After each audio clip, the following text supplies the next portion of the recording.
This energy forum provides a tremendous opportunity for government officials, the private sector, the international community, academia, international organizations, and indeed civil society to discuss the energy strategy and energy security for Macedonia and the region.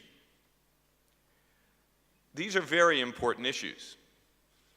Indeed, in the United States, ensuring energy security, advancing technological improvements in the energy sector, ensuring universal access to affordable, reliable energy, including highly efficient fossil fuels, nuclear, and renewable, are among the priorities identified in our national security strategy. In the United States and in around the world, a country's attention to energy policies has far-reaching impacts on economic growth and on prosperity, on a nation's resilience to outside influence and manipulation, and on a nation's innovation and technological growth. Our own energy strategy focuses on 5 priority areas. We promote open and transparent market-based energy sectors by working around the world to reduce barriers in energy trade and development. We promote U.S. energy resources, technologies, and services abroad, enhancing business collaboration between energy industries and promoting the energy sector back home.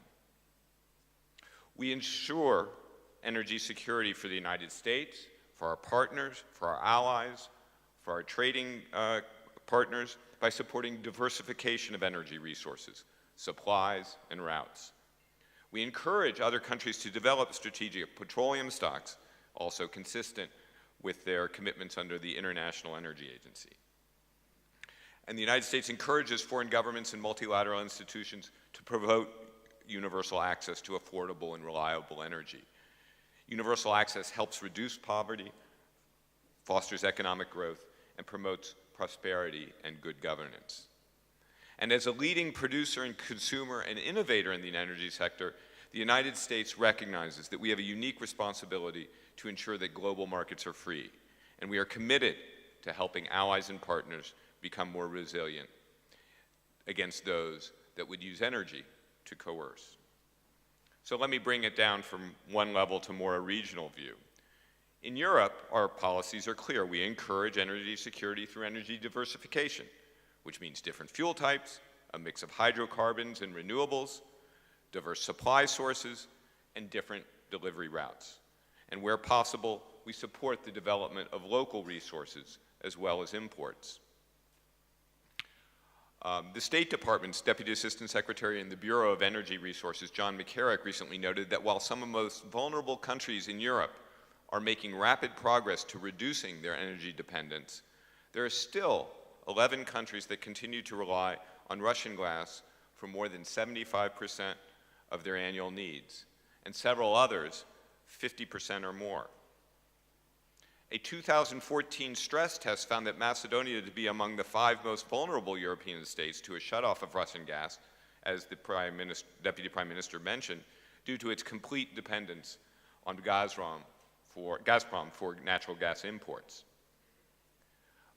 But let me be clear about one point. The United States is not out to reduce or prevent Russian sales of gas. That's not our goal. But 100% dependence presents risks. And we have seen, unfortunately, some examples of where that dependency has been misused. The United States supports the reduction of any monopoly in the energy market so that fair competition can flourish. And a diversity of energy supply reduces risks and increases stability, as well as both consumer and investor confidence.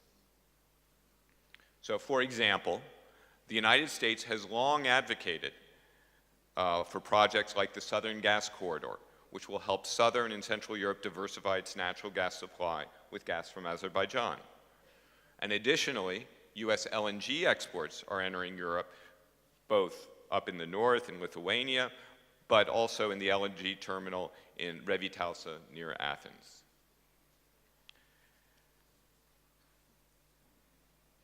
Regional integration also means greater energy security. And Macedonia, and indeed the Western Balkans, are making progress towards an integrated regional energy market by implementing the directives under the Energy Community's third energy package. The United States strongly supports these commitments, which have already bolstered strategic regional energy development. And we applaud Macedonia's efforts to integrate the country's energy system into that regional energy market through moves such as constructing the high voltage power lines to connections with neighbors, as the Deputy Prime Minister just outlined. We support Macedonia's efforts to diversify natural gas supply sources and transit routes by building an interconnector with Greece to provide alternatives to Russian gas. I think the Deputy Prime Minister accurately showed what that will also do for increasing competition and pricing. These interconnectors should help Macedonia become a transit country, facilitating the flow of non-Russian gas to Macedonia's northern neighbors and connecting Macedonia to global energy distribution chains. We also encourage the government of Macedonia to fully implement the reforms adopted in the new energy law. This would lead to full implementation of the Energy Community's third energy pact of directives and the liberalization of the energy market here. All these efforts contribute to enhancing security and stability of the country's energy supply. And we want to assist the development of energy here. The United States supports the dynamic and developing energy sector in Macedonia. Indeed, U.S. companies see possibilities in the energy market here and in the region and want to partner with local businesses to provide U.S. products, technology, and services. As the Deputy Prime Minister mentioned, through USAID, the United States has partnered with Macedonia to improve the regulatory environment and restructure utilities and improve their integration into regional electricity markets. We helped to establish and build the capacity of the Independent Regulatory Commission, and we have supported and promoted the development of renewable energy resources and investments in energy efficiency upgrades in both the residential and industrial sectors. And as noted, USAID recently brought in experts to work with the government on the new energy law, and we will continue to support the drafting of the sub-legislation that is necessary to fully implement that law. And as always, the main goal of these activities has been to ensure Macedonia's energy security, to diversify its energy resources, and to reduce import dependence. Finally today, I would like to emphasize the importance of investments in renewable energy resources. Using the resources which nature has given us is a smart investment. Innovations in renewables are transforming the sector in ways that just a short time ago were really unimaginable. So in the last 10 years, let me give you some examples. The United States has significantly changed its mix of energy generation. We have become a major player in clean energy. There are thousands of renewable energy projects all across the country. Today, the United States is #1 in the world in wind power, generating 4 times as much wind energy as we did in 2008 through more than 500 wind generators across 43 states. These manufacturers supply enough energy to power more than 16 million homes. Businesses know that clean energy and energy efficiency are not only cost-effective, but cost savings. I think you've all heard of a company called Google.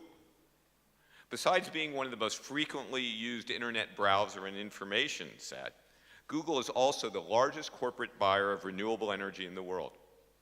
Companies like Apple and Costco are close behind. And they're not doing this out of altruism. They're doing it because it means big cost savings over a longer term. And even here, in terms of cost savings, we've seen through our project in increasing efficiency in old industrial plants that that's the simplest and easiest way to reduce energy costs. Developing clean energy and energy efficiency initiatives can also mean big savings for local companies here in Macedonia and in the Balkans. And I commend the government on its plans to increase renewable projects in wind and photovoltaics. So there's a lot of activity, there's a lot of hope in the future. With a reliable and cost-effective energy generation and distribution, Macedonia and the Western Balkans can achieve energy independence, companies can prosper, and citizens, in the end, will reap the benefits of lower costs and increased reliability. I applaud the initiative in convening this conference. I hope your discussions in the panels, but also among yourselves in the hallways, lead to new initiatives and innovative approaches to increase security and connectivity, and in creating a bright future for the energy sector for Macedonia and the region. Thank you very much, and I hope you have a good stay here in Struga.